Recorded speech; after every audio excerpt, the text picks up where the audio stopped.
Myself and another gal, we went down to this meeting, and we get there and he says, you need to put some hard hats on. So we put the hard hats on and we walk into the building, and he says, this is going to be your space. And we said, well, wait a minute, our space? And I said, okay, we're already way out of the box. We're cattle ranchers that are already doing farmers markets down in downtown Oakland and, wherever that we could get in, and now you want me to own a butcher shop?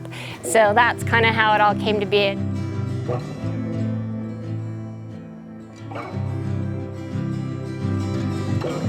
Well, the family started in the livestock business in 1854. We've been at it for the 7 generations now. That's kind of what we all worked for.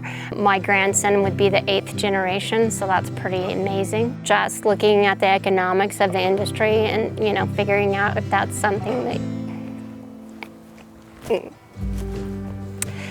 will be viable, when he's in his 20s, if that would be something that he would have that legacy still here for him.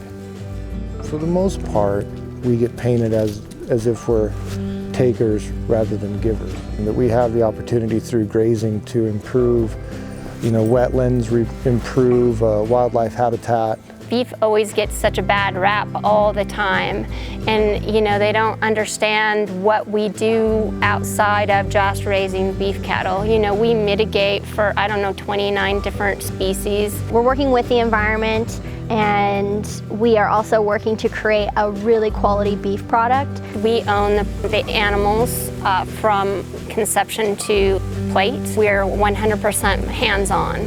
So we have a finger on every single aspect of the raising of the cattle. When we started the all-natural beef program in the 1990s, we already had a natural product, and part of that just came out of the care and concern for our cattle, not giving antibiotics when we didn't need to. And the genetics was so important to us, and so growth hormones was just never really a factor in our cattle production because we just didn't need it. It fit in nicely with what the consumers were demanding, and in California, that demand has been there. It's been there for over 30 years.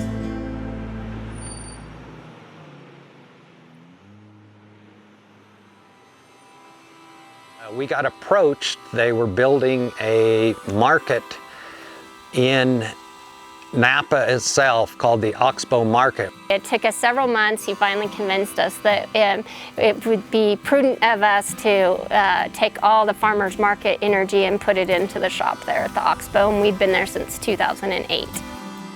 When I'm here working, or even the farmers market, they're buying beef and they ask kind of your relation to the company, and you're like, oh, I'm the 7th generation. And they kind of take a step back and are like, wait, wow, really? The livelihood and the health of the cattle is what's most important to us first. We've got to make sure the cattle are healthy and are raised in a sustainable manner. Animal welfare, animal health, treating not just the product, but the whole life cycle as it should be and with the respect that's due is a primary concern for the consumer.